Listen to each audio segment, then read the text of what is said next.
de mayor duración. Veamos por qué hoy se decide, están siendo esas elecciones midterm de medio mandato, y estos son los sectores, vamos a ver, que se pueden ver afectados por los resultados electorales. Según las previsiones vamos a ver ahora mismo, según las previsiones de 538, ahora mismo se diría que los republicanos pueden ganar el Congreso con bastante ventaja.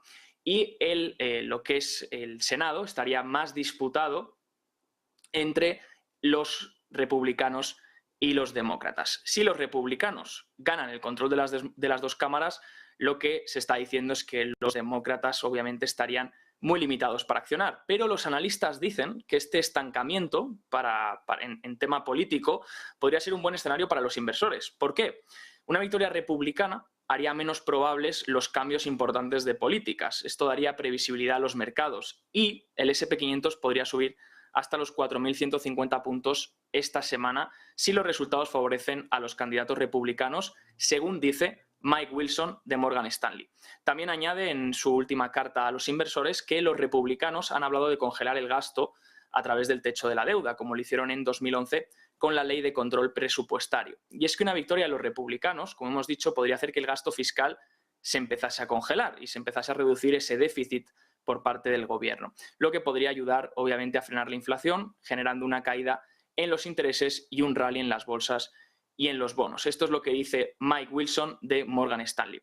Hemos indagado un poquito más y estos son los sectores a considerar que se podrían ver más afectados de cara a estas elecciones en función de si los demócratas mantienen el control o los republicanos consiguen el control de ambas cámaras o tan solo una. El cannabis, el sector del cannabis. Este año, recordemos que el sector del cannabis ha caído cerca de un 57% y los inversores siguen mirando de cerca los referéndums para la legislación.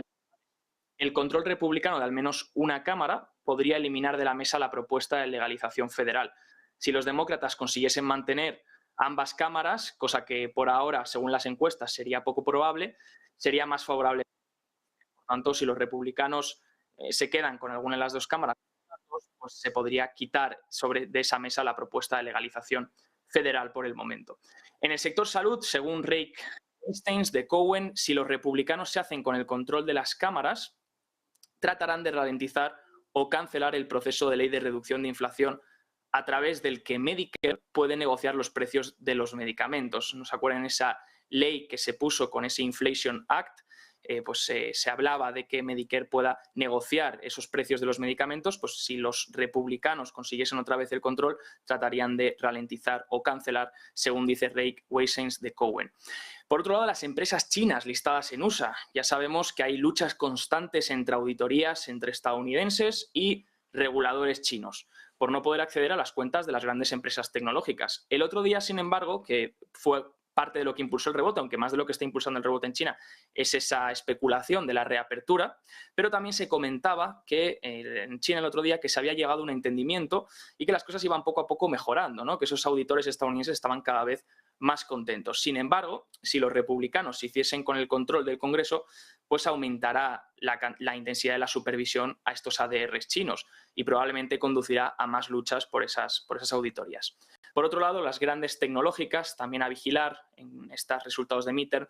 Desde la Casa Blanca había un objetivo de regulación antimonopolio para estas empresas, pero si los republicanos ganan el control de las cámaras, han dejado claro que no apoyarán esos proyectos de ley. También recordemos que los midterms darían de nuevo un vistazo a la ley de I+D, que expiró el año pasado, donde las empresas podrían contabilizar el gasto de investigación y desarrollo en el mismo año en el que ocurren, en vez de tener que amortizarlos durante los 5 años siguientes. Dejamos esos análisis para el midterm. Recordemos, y si miramos ahora en tema de estacionalidad, ya no nos vamos a los sectores, nos vamos a la estacionalidad.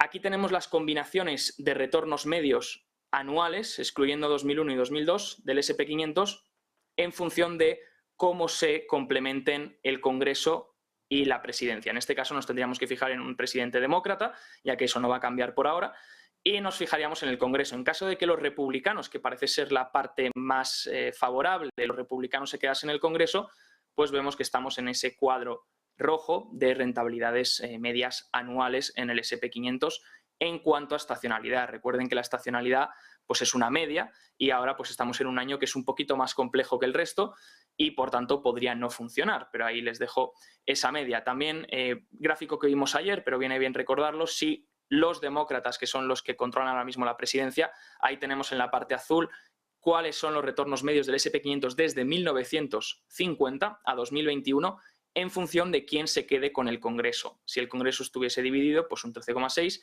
Si ganasen los republicanos el Congreso, se aumentaría esa rentabilidad al 16,3, mientras que si se lo quedan los demócratas sería más baja.